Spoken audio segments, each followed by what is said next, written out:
My name is Maria, and my wedding to Lucas was everything I had ever dreamed of. He was charming, handsome, and fiercely protective. We had been together for 5 years, and finally, after months of planning, we were off to our honeymoon. 2 blissful weeks in a luxurious resort on the coast of Spain. Sun, sea, and the man I loved more than anything. It was supposed to be the start of our perfect life together. From the moment we landed, everything felt magical. The warm Mediterranean air, the scent of jasmine, the sound of distant Spanish guitars. We arrived at our stunning resort, a beautiful old hacienda-style building overlooking the sparkling blue sea. As Lucas checked us in at the bustling reception desk, I stood beside him, still floating on a cloud of newlywed bliss. Then I saw her. She was standing nearby, talking animatedly on her phone, her back to us. She was a vision of Spanish beauty, long, dark, wavy hair, olive skin, and a dress that clung to her curves, radiating confidence and a vibrant, earthy energy. As she finished her call, she turned, and her eyes, dark and captivating, met Lucas's. And they locked. For what felt like an eternity, but was probably only a few seconds, their gazes were fixed on each other. It wasn't just a fleeting glance. It was an intense, magnetic pull, a silent conversation that excluded me completely. I saw something shift in Lucas's eyes. A spark. A hunger I hadn't seen since the very beginning of our own relationship. My heart, which had been soaring moments ago, plummeted.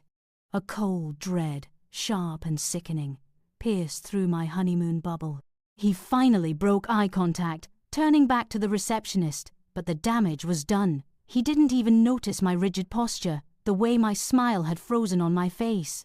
The woman, meanwhile, gave a small, almost imperceptible smirk, a knowing flash in her dark eyes before she walked past us, her scent lingering in the air. That night, as we sat down for our first romantic dinner, the magic was gone. I tried to shake it off. It was just a glance, I told myself. A beautiful woman, a newlywed man. It meant nothing. But every time Lucas's eyes drifted, every time he seemed just a little too distracted, my mind replayed that silent exchange. The perfect honeymoon, the perfect start to our marriage, felt fragile, tainted before it had even truly begun. The woman's name was Elena. I learned it casually, overhearing the staff mention her. She worked at the resort, seemingly managing events or guest relations, and she was everywhere. At breakfast, her laughter would drift from a nearby table. By the pool, her vibrant swimsuit would catch my eye, and every time I'd catch Lucas stealing glances. He tried to hide it, but I knew. I felt it in my gut, a growing pit of despair. I tried to talk to him. Lucas, I'd start. Do you think we should try that little tapas place in town tonight, the one I saw in the brochure? He'd agree, but his mind seemed elsewhere. Oh, sure, Maria, whatever you want. He was physically present, but emotionally miles away. The breaking point came a few days later. We were at the resort's beachfront bar, watching the sunset. It was supposed to be romantic, but the silence between us was heavy, strained. Lucas had his phone out, scrolling idly. Elena walked by, her eyes meeting his for a fleeting, yet unmistakable moment. She smiled, a confident, alluring smile. He smiled back. I couldn't take it anymore. Lucas, what is going on? I asked, my voice barely a whisper. Are you really going to pretend you haven't noticed that woman, or that you haven't been staring at her since we arrived? He bristled, defensive. Maria, don't be ridiculous. She's just an employee. You're being paranoid. We just got married. Can't you relax and enjoy our honeymoon? His dismissal, his gaslighting, felt like a slap. He was twisting my very real feelings into something petty and irrational. But I was no longer the quiet girl from 5 years ago. My intuition was screaming. And then I saw it. As he put his phone back in his pocket, a small piece of paper fluttered to the ground from his hand. It was a cocktail napkin, folded neatly. My heart pounding, I reached down and picked it up. He didn't notice, still muttering about my paranoia. I unfolded the napkin. On it, In elegant swirling script was a name and a phone number, Elena's number, and beneath it a short, handwritten message. "Meet me tonight, midnight, the private beach behind the old lighthouse." My vision blurred. The vibrant colours of the Spanish sunset turned to ash. My husband, on our honeymoon, had just made plans to meet another woman. The perfect dream had become a living nightmare. The air felt thick and suffocating. The pain was so sharp, it stole my breath. But beneath the tidal wave of heartbreak, a cold, hard resolve began to form. I wasn't going to let him get away with it, and I wasn't going to let him see me cry, not yet. "You're right, Lucas," I said, forcing a brittle smile. "I am being ridiculous. It's the stress of the wedding, I guess. Let's just go back to the villa. I'm tired." He looked relieved, seemingly believing my quick retreat. Back in the villa, I pretended to fall asleep, my body rigid beside his.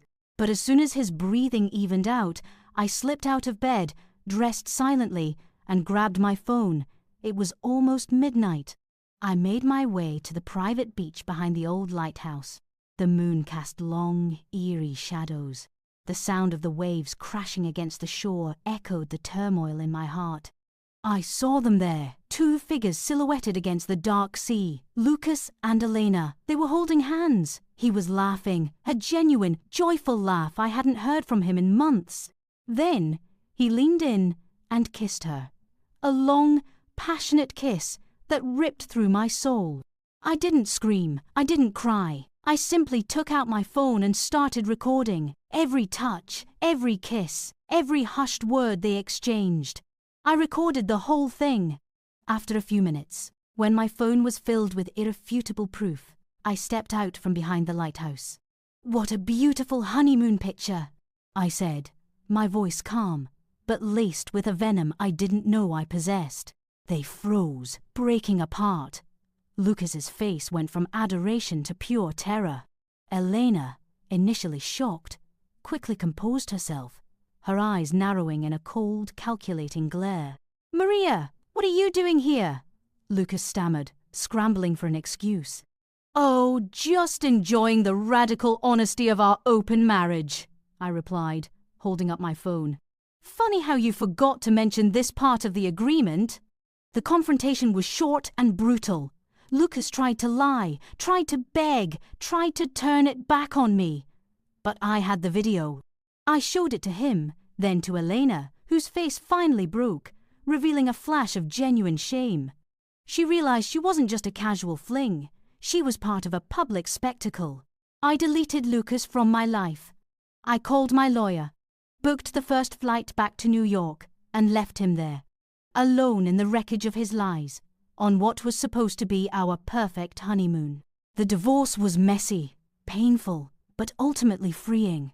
I had come to Spain looking for love, and I found betrayal, but I also found my strength, my voice, and a clear understanding that a perfect life is built on truth, not on a lie.